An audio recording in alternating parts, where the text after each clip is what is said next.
Traveling to other worlds is all that anyone seems to be writing about these days. Goodness knows what they find so disappointing about their own world.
Emerge! Right here! Emerge!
right now.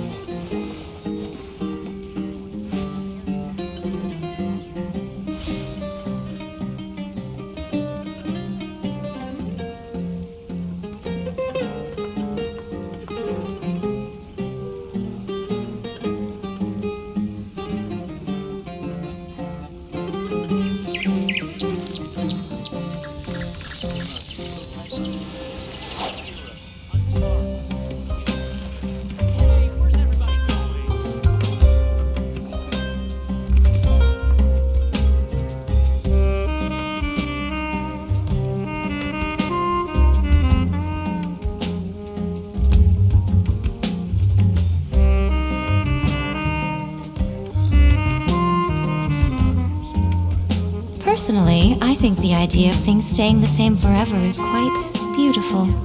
But alas, that is simply not the way the world works.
Greetings, Traveler and Paimon. What time is it? Are you okay, Ganyu? You were nodding off there. Didn't you sleep well last night? I'm fine. Don't worry about me. Let's discuss the matter at hand. Since last time, I've been thinking a lot about the story Paimon told me. In essence, someone rescued a drowning man and performed some music. If that were all there was to it, it could have been many people, human or Adeptus. But the tune was allegedly so wonderful that the drowning man forgot about everything else, even his own impending death, and only came to his senses after being brought to shore. Perhaps there was an adeptal power at work in that music that he, as a mortal, could not perceive. Or perhaps he sensed a power surrounding him but lacked the words to describe it, not knowing where it came from. Either way, if this part of the story is true, then the rescuer has to have been an Adeptus. You really think so? But this story is all the way from Fontaine. Isn't this a bit of a long shot? Also, Also, Paimon's really curious about how people from Fontaine think this fairy lady looked. Ooh, like a crystal fly's wings? That would be pretty cool. But Paimon definitely can't imagine any of the Adepti looking like that. Actually, Ganyu, if you had to save a drowning person, how would you go about it? Huh? Me? Well, I'd get them to the shore, and then I'd probably hide behind a tree and watch them for a while. Once I was sure that they were going to be okay, I'd slip away without a sound. Got it. So basically, Ganyu's the type of person who doesn't like taking credit for her good deeds. No, it's not like that. I'm just not very good at explaining things. And I also find it really awkward accepting other people's gratitude. Well, what if this Adeptus in the story had a similar attitude? That would explain why she just left without saying a word.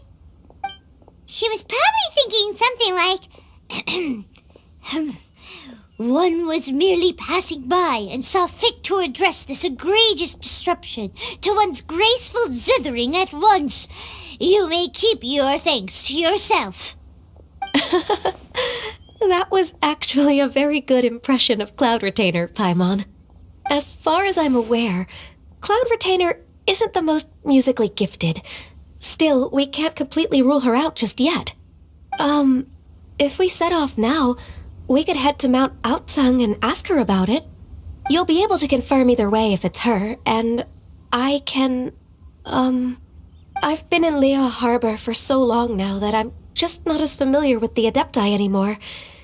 If there's anything we want to know about them, she's the best person to ask. Sounds great! And we're pretty close with Cloud Retainer by now, so we probably don't even need to bring her food this time, right? I've prepared a gift for her to mark the festival, just in case. However,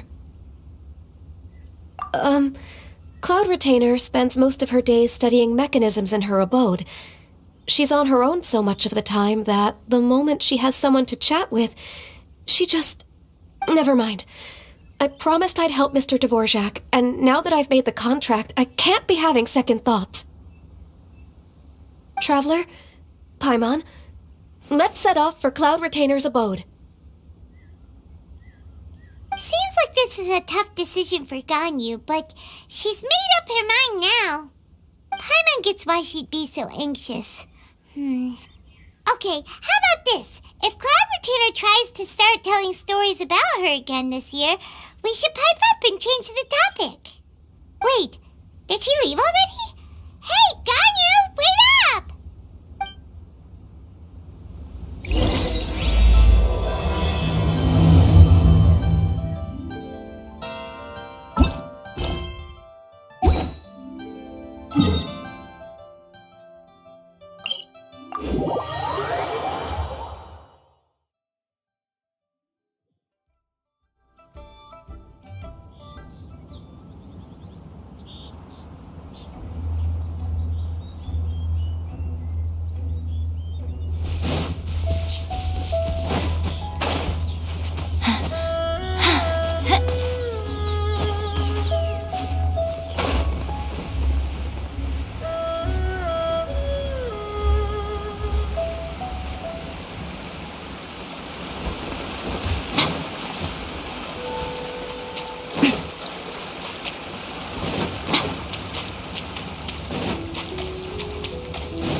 Paimon's so tired from trying to keep up. Don't either of you need to take any breaks? I can't believe it. Cloud Retainer is not here. Huh? Did we miss her? She doesn't like to travel, so in the past, it's always been the other Adepti who come to visit her during the festivals. Somehow Paimon doubts that anything could cause serious trouble for her. True. Now that I think about it, Cloud Retainer would be quite capable of taking care of anything on her own. there's no need to worry about her. Since she's not here, I guess the next step is to check all the other Adepti abodes, one by one. Uh-oh. Will it involve a lot more traveling?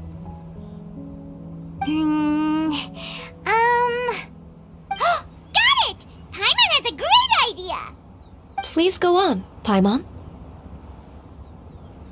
Our goal here is to find the Adeptus that helped Dvorak's ancestor, right? We can't hear any music right now, but if she's really as nice as the story suggests, she'd definitely come to help anyone who was drowning, right? Yes, I think that's fair to say. So, all we have to do is get the Traveler to pretend to fall into the water, and the Adeptus will come to the rescue! You know perfectly well that Paimon can't swim!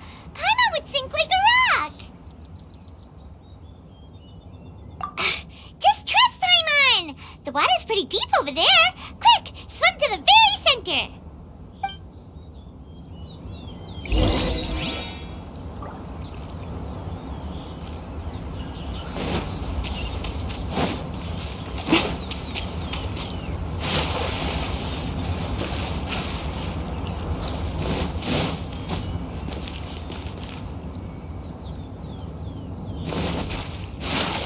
Help! Help! Someone's drowning! If only there was a kind-hearted Adeptus here to save us! Oh no! Whatever will a Paimon do?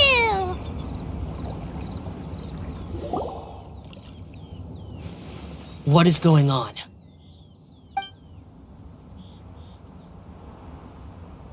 How do you feel right now? Shenhe! And the Conqueror of Demons! Why don't you say something? Please don't make Paimon explain it. Okay, fine. Paimon will explain. We're looking for an Adeptus who's good at being a lifeguard and playing music. But if the Adepti aren't gonna stay home, then how are we supposed to find them? It wasn't me. Yeah, so this Adeptus is most likely a woman. And I am not an Adeptus, as you both already know, Traveler and Paimon. Okay, so this is Paimon's fault. No way Paimon would have suggested this idea if she'd known how awkward this was gonna be. Glad you're okay. As far as I know, the one you seek is no Yaksha. And one last thing. Your actions here caused others a great deal of worry. Do not repeat them again in the future. As ever, the Conqueror of Demons comes and goes, just like the wind. Right. I didn't dare to say a word just now. How's your training going, Shenhe? Have you made any plans for Lantern Rite? We could spend it together in Liyue Harbor if you'd like. Oh, I had planned to spend the festival with Master this year. However... Oh, speaking of Cloud Retainer, when did you see her last? Earlier this morning, she set off for Mount Hulao at dawn. I noticed she was using an Adeptus art of some kind to protect a mechanism that looked like a boiler. Maybe it was a gift for Mountain Shaper. I did not inquire. So we just missed her. Please excuse me for a moment. I think I'll leave the gift in her abode. Sure. Thank you. It sounds like Ganyu and Shenhe have gotten a lot closer recently. Yes. During the summer and winter, I continue to train with Master. In the other months of the year, I have been learning to adapt to human life in Liyue Harbor. Ganyu arranged accommodations for me in the city, and also recommended several work positions for me. But when I try to blend in by referring to her as Miss Ganyu or Lady Ganyu, like the others, she says I mustn't address her like that. Sometimes I'm supposed to copy other people. Sometimes I'm not. It's a little difficult to keep track of everything. Oh, is that what it is? Noted. So, you came looking for Master today because you wanted to ask her about the Mystery Adeptus. Is that right? Yep. Oh, speaking of that, have you ever heard any music while out training in the mountains? Music? What is that? It's, a kind of a happy or relaxing sound, or, a nerve-wracking sound, or even a terrifying one. Okay, I'm done. I also left her a note so that she knows where to find us. We won't miss her again. Yay! That's really helpful, thanks! We were just talking about this thing called music, and based on Paimon's description, I do believe I hear it every day. Please follow me. Oh, really? Great, let's go!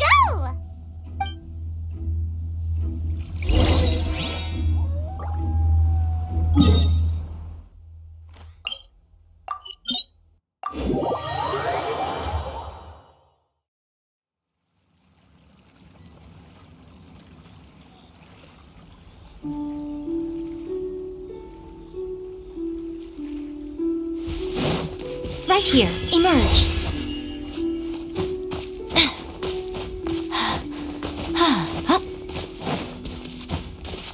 Right now. Right here. Right now.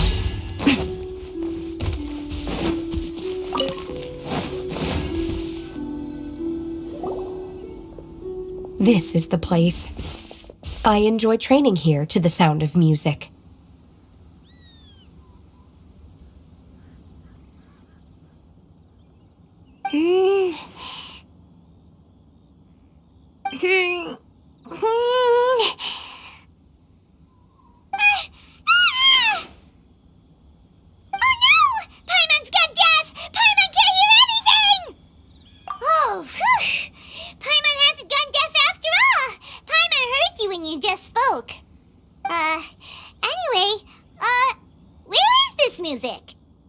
The faint sound of birdsong, the quiet murmur of the streams. These are relaxing sounds. Are they not the music of which you speak? Oh, Paimon wasn't quite done with the description. Okay, fine, it's all Paimon's fault. What we're looking for are not the sounds of nature, but melodies played on special instruments. Oh, and a melody is? Huh? Hey, why don't you just sing that one melody Shen has heard before? It'll probably help her to understand what we're talking about.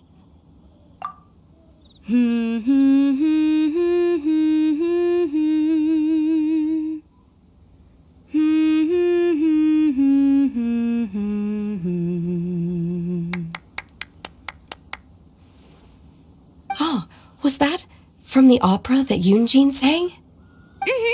That was a melody, and melodies can be called music. It felt like I was transported back to the past. In my mind's eye, I could see the Zhao lanterns lighting up the night sky again. We're all there, raising our glasses and drinking to our heart's content on the Jade Chamber. As I watched Yunjin's performance, I felt a warm sensation in my heart. And as the drink reached my stomach, it went from warm to hot. When you hummed that melody just now, feelings from a whole year ago came right back to me, as strong as they were on that day. So that's the power of music. Wow, Shenhe. That was so deep! Music definitely has the power to bring up memories. It's like a time capsule with all the special moments from our lives squished inside. What about you, Ganyu? Are there any melodies that have left a deep impression on you? I don't remember if my parents ever sang any lullabies to me. I know some local folk songs, and a few other things come to mind too. The songs of the sailors down at the docks. The little ditties that the vendors call out in front of their beloved shops? The tunes of folk artists performing on the streets? Yes, that's right. In the past, whenever I heard the sound of those tunes, I always felt that they were worlds apart from me. Many in Liyue probably view me as a non-human. And they are right, in the sense that I never could connect with humans' artistic expression and their sentiments. So I haven't been able to integrate into their community and be a part of their lives. At least, that's the view I held in the past. Only more recently did I start to realize that the only barriers are ones that I have erected with my imagination. The way those melodies make me feel isn't all that different from other people after all. They're about mundane details of everyday existence. Life's ups and downs, joys and sorrows. Even though we come from different backgrounds and have different stories to tell, when it comes down to the most common things that we see and experience around us each day in the city, in that sense, we're all the same. You go, Ganyu! You're really making progress. You have loads of friends in Liyue Harbor when you think about it. Okay, maybe some are more like coworkers and bosses. But at the very least, Kuching and Shenna are your friends now, right? Yes, I am. Technically speaking, we should refer to each other by the conventional forms of address used among fellow disciples. But now that I know what constitutes a friendship, I do believe we are more friends than co-disciples. Thank you, everyone. Once the days are warmer, I would like to host you at my home in the city. Please invite Kuching as well. I've planted many types of flowers. I'm sure some of them will be to your taste. You are too kind. I couldn't possibly. Nonsense. You are my friend. I have cultivated and cared for the flowers just as you taught me. Once you've seen them for yourself, I am sure you can advise me how to do an even better job next time. I will save some for decoration. We can feast on the rest. Then, thank you in advance. Wait, what is that saying again? If you insist? Do people say that? I'm not completely sure either. It doesn't matter, okay? You got the point across. No need to split hairs. Paimon's more concerned about your idea of a girls' night out. Eating flowers? Really? Does this have anything to do with you both being the disciples of that illuminated bird? Who dares refer to one not by one's Adeptus title, but merely as that illuminated bird? Master. Our greetings, Cloud Retainer. Ah! There it is! The illuminated bird has landed! Double humph. Now she has the gall to use it rather than she, even after being chastised once already? Barely a moment has passed since we last met, and yet your impertinence has reached new heights. Very well. If you refuse to learn your lesson, one shall scold you no further. One has received your message from Ganyu. On the matter of the Adeptus you seek, one suspects to know their identity. Well, shall one lead the way? I still have to complete my training for today, so I will bid farewell to everyone here. Very well. Await my arrival at one's abode later this night. On this special occasion, you should indulge yourself with some savory dishes. If you want to release a Shao Lantern, come and find us anytime. Thank you, everyone. Happy Lantern Rite to you too.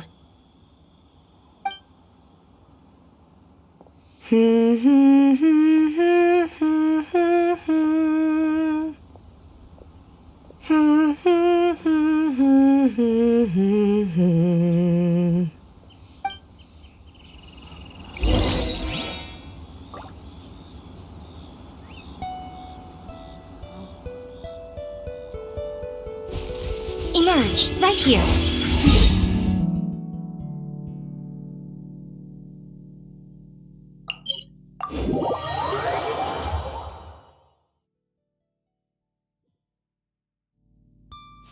Emerge.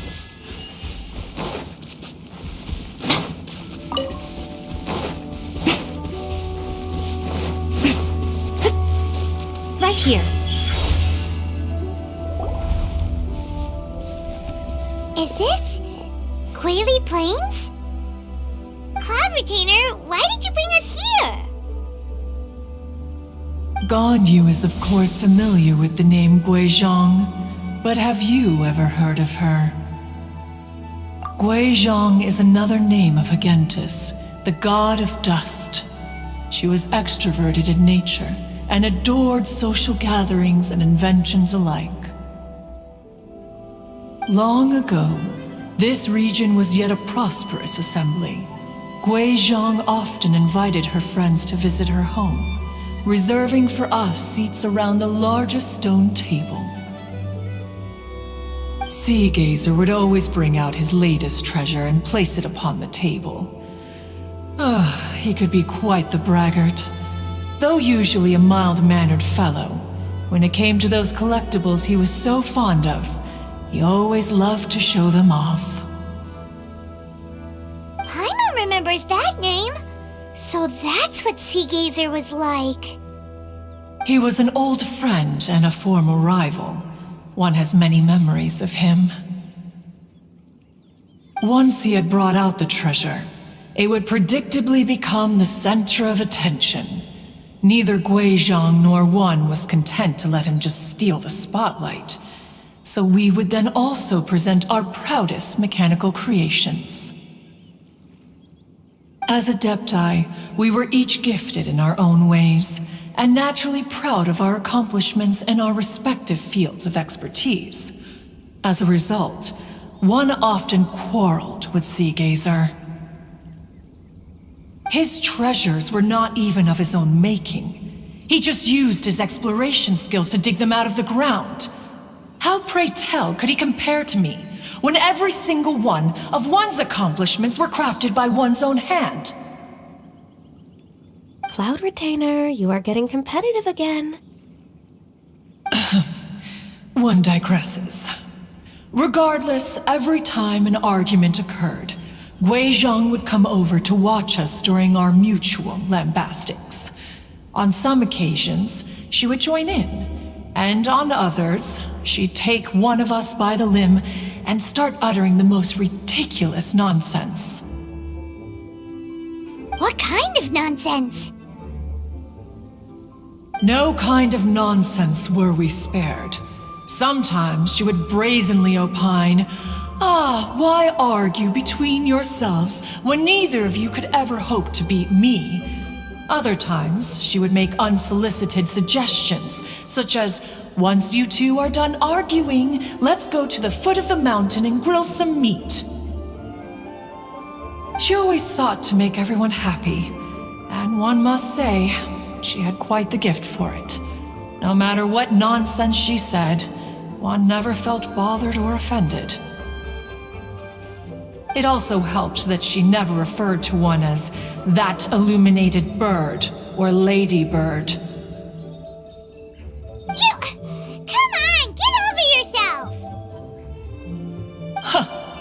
Anyway, just as our impassioned arguments would reach the apex of acrimony, Marchosius would bring his delectable dishes to the table. Who would dare snub the stove god and his wondrous creations? At the sight of him, we would all immediately drop the argument and prepare the table for a night of feasting and drinking. Back then, one was always bothered by how the cups Rex Lapis brought were always too square for one's taste. Can you see yourselves ever enjoying a drink from a square cup? Then you are most tolerant, but that is its own virtue. Even one could never find fault with Marchosius's cooking. As we ate, Guizhong would continue to find topics for conversation, filling the table with humor and laughter. Each of those old fossils had their character flaws and points of obstinacy. So why was it that whenever we dined together, we always had a marvelous time. We would drink together from a spot high in the mountains until the moon set and the sun rose, and only then would the banquet finally come to an end. Streetwood Rambler would often remain to admire the flowers with Guizhong before returning to her own abode. The glaze lilies were far more abundant back then. Entire fields of them would appear to the eye as a veritable sea of flowers. Streetward Rambler? That would be Ping. You probably know her as Madam Ping. Oh, okay. Wait, this is a lovely story and everything, but didn't we come here to find that Adeptus from Mr. Dvorak's story? Or are you saying that it was Guizhong? Didn't she, already, Alas, long has one avoided this place for precisely that reason. The sights here are a reminder of a time long gone, and evoke much sorrow. One should have guessed that you would disrupt one's poignant moment of mourning with your incessant questioning. No matter, one will share the whole story with you now.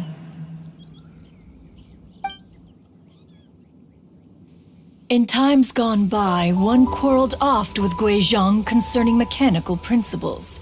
We each had our ideals, and neither would yield. Under the pretext of a social gathering, one invited the impartial Rex Lapis to judge the quality of our creations.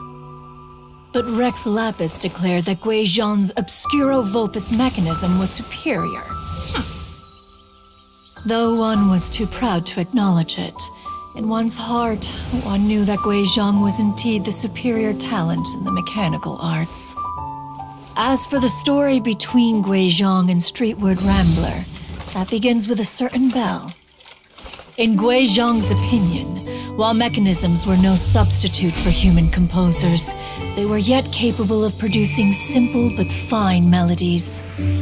But Streetward Rambler believed music to be an expression of the soul, an emotional enterprise that could never hope to be replicated by machinery. They argued endlessly, until one asked Rex Lapis to intercede. He confiscated the bell and designated it for ceremonial use. Thereafter, one would often find them convening in the mountains, discussing music, mechanics, and all the affairs of the mortal world. But these good times were not to last. War broke out between the gods, and soon engulfed the Guili plains. Guizhong was overpowered by the enemy, and fell in battle. When Streetwood Rambler and I arrived at the scene at long last, all that remained among the ruins was her lifeless body. After this, at Streetwood Rambler's request, Rex Lapis granted her the cleansing bell for safekeeping. To honor our friend's memory, one made a few finishing touches to her ballistic device. Many lantern rites have passed since then. Many greetings and goodbyes. Upon what do you gaze? The Guili Plains? No, it's everything.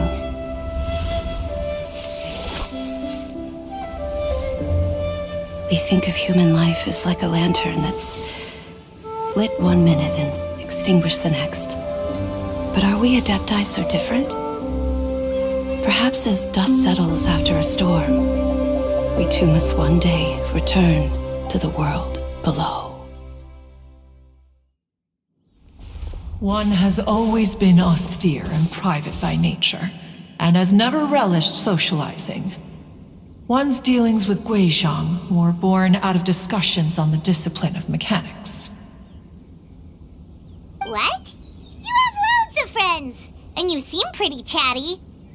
Just because one is not ignorant of social graces does not mean one is fond of them.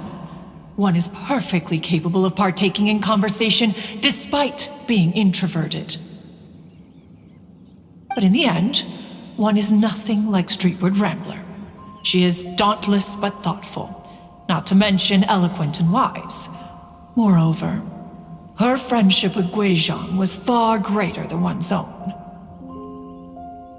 Back when they were rivals, they would often compete against one another in the realm of musical composition. That cleansing bell was one of Guizhong's proudest works, having the ability to both compose and perform. Wait, that's weird. Didn't Madame Ping say she pestered an old friend for that bell? And she also said something about being a vain beauty when she was young or something. Streetward Rambler, a vain beauty. My foot. That bell has a sad history. Clearly, she refrained from sharing with you the truth of its origins, since the right time had not yet come. As for her old friend, who else could it be? As soon as Streetward Rambler heard that a certain Zhang Li wished to borrow the bell, she realized that the man was none other than Rex Lapis, and that he had made an enormous decision. After all, we all have known each other for several millennia. Some things between us are implicitly understood. Whoa! So they were talking in secret code? Oh, Paimon did not see that one coming. Enough of your intrusions. Where was one up to? Ah, yes. One remembers now. The cleansing bell is powered by a mechanical art and can be used to great effect as an accompanying instrument. After the passing of its creator, it was used on numerous occasions during rites of parting. But Streetward Rambler did not acquire it from Rex Lapis for the purpose of producing further funerary tunes. No. Each time she rang it, it was to play the tune that Guizhong composed on it. The two once clashed over their beliefs about the meaning of music. Who would have thought that with Guizhong's passing and Streetward Rambler's mourning, two tunes composed in discord would eventually become one harmonious composition?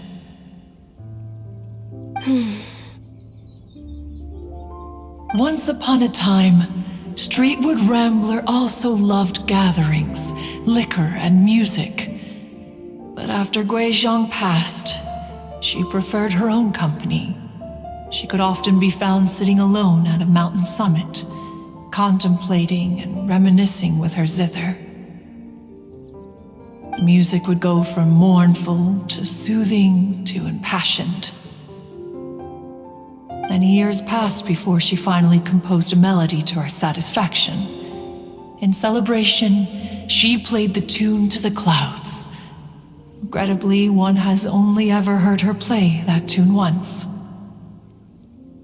Which brings one back to the matter you've been investigating. Perhaps it was during that performance that the ancestor of your Fontaine friend fell into the water and was saved by Streetward Rambler. But if she was so happy with the melody, why would she only play it once? One was also greatly perplexed by this. After suppressing one's curiosity for a long while, one finally approached her and asked why she would retire the tune after having spent so long on it. In response, she said, "Though the strings that played that melody survive, the one who inspired it is gone. Tell me, Cloud Retainer, when the one attuned to my soul is no longer here, who else could hope to understand this tune?"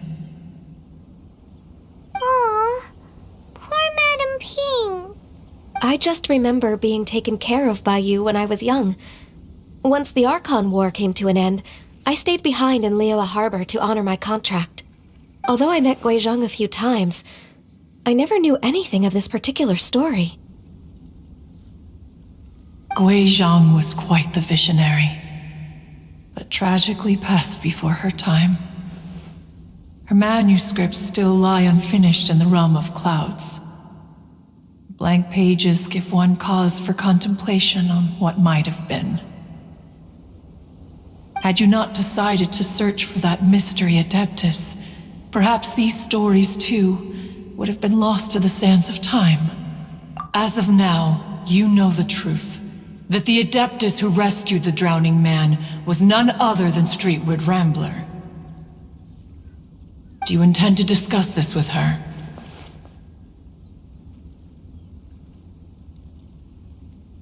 Do you mean Ping might find the topic too distressing? Precisely. The passing of our old friend is a heavy topic that both of us are usually careful to avoid. If I may be so bold, Cloud Retainer, could it be that this is just your own personal opinion? Oh? How so? I've been in Leo Harbor for quite a long time now, and I've witnessed many farewells along the way, so I too am well acquainted with the pain of the passing of a loved one. But this doesn't bring the city or its people to a standstill. They have to keep moving forward. Someone as perceptive and wise as Ping will surely have come to understand and embrace this. Though these immortal mountains have lost an Adeptus, the harbor of mortals has gained a wise elder. No loss can ever be undone, but there is always much that can still be gained. Ping has helped countless people, and will guide many others in the years to come, and all to whom she extends a helping hand become her friends. People she can admire flowers and discuss music with. Though it is heartbreaking to lose a kindred spirit, life goes on, because there are new friends waiting for you further down the road. We even asked Madame Ping what she thought about adding a music festival to this year's Lantern Rite. Oh, when we get back, why don't we just ask her if she'd like to perform? Maybe we can even get her up on stage. You youngsters and your imaginations. Why don't you come with us? It's been a long time since you last spoke with Ping, and Leo Harbor is always decorated so beautifully during the festival period. Is not every Lantern Rite the same in this regard? Were there ever anything new to discuss? One in Ping could meet any day of the year. I disagree. Each new day and each new year is different from those that have come before. How long will you simply let them pass you by? Very well. Then one will be off. If the other old fossils have sneaked away into the city to amuse themselves, one shall soon find out. All right. We should be getting back to the harbor as well. We don't want to keep her waiting. Once the Guili Assembly, now the Guili Plains. Say, if we planted flowers there and cared for them carefully enough, do you think that one day we'd be able to recreate the sea of glaze lilies? Allow one to take back one's praise from a moment prior. You are still far too given to flights of fancy, child. What? Cloud Retainer? You were still listening? One observed that you were making no effort to leave, and returned to chasten and hasten you. This time, one is departing in earnest.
Traveling to other worlds is all that anyone seems to be writing about these days.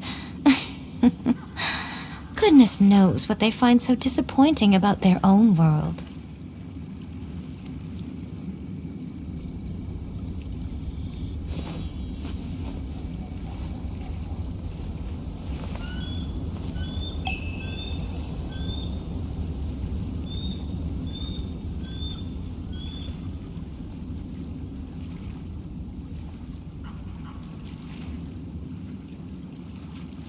Personally, I think the idea of things staying the same forever is quite beautiful.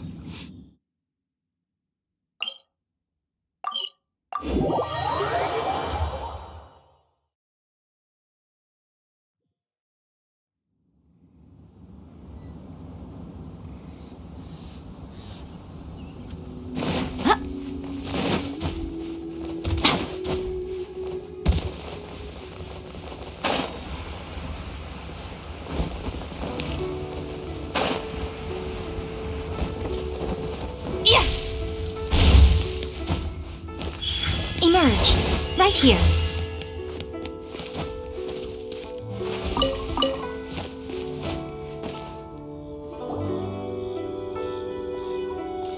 Whoa! Madam Ping? And Cloud Retainer? It appears you made haste after all. One arrived but moments before you. Oh, bless my soul. To what do I owe the honor? How nice of you all to come and visit me.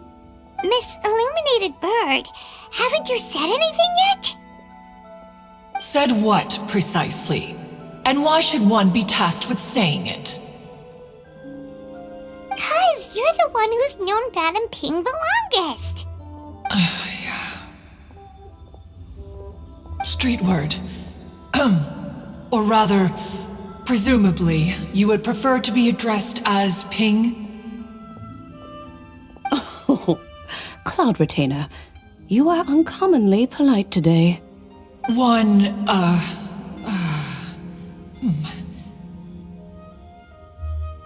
Given that Lantern Rite is almost upon us, the weather in the city is most pleasant, and a sweet floral fragrance lingers in the air. Ganyu, please continue from here. Huh? Alright. So, this all started because we were trying to help Mr. Dvorak find the Adeptus who saved his ancestor's life.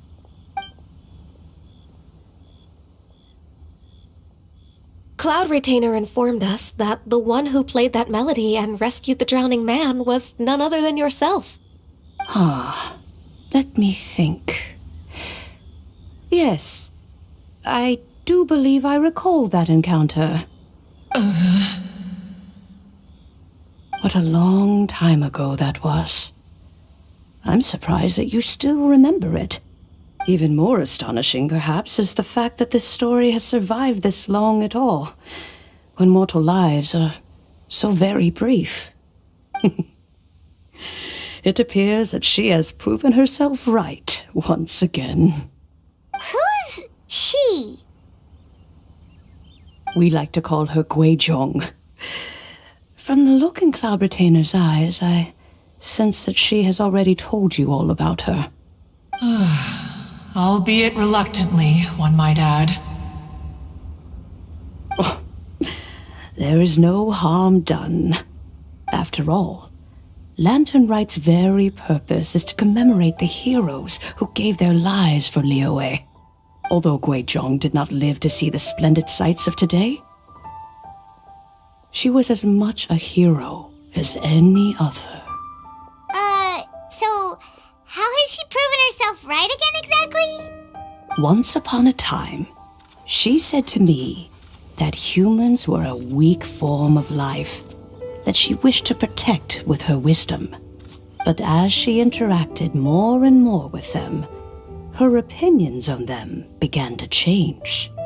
She marveled at the beautiful complexity of their spirits, the sheer splendor of all they could accomplish through their hard work and intelligence.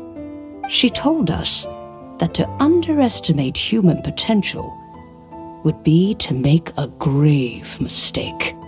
With the smallest amount of guidance, enormous power can be unleashed in them, and a human who has reached their full potential may well be her equal. Someone who could have as much to teach an Adeptus as to learn from them. She always had a way with words. That her mechanical accomplishments were judged superior to one's own was, one suspects, in large part due to her sheer eloquence.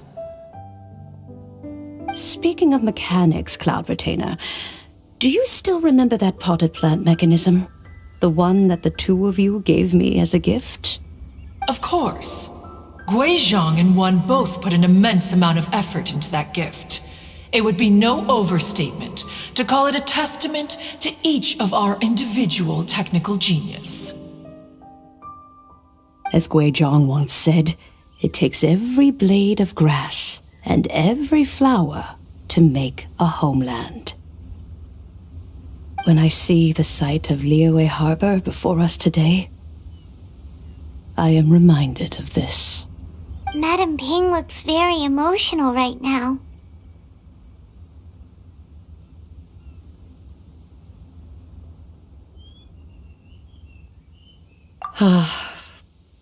Of all of us, it was Guizhong who was the fondest of these grand and exciting occasions. If she were still with us, I'm quite sure she would still be trying to best Cloud Retainer's finest works at every opportunity. Liyue Harbor is always filled with the sound of music at this time of the year. If she were here, one is certain that she would seek you out to discuss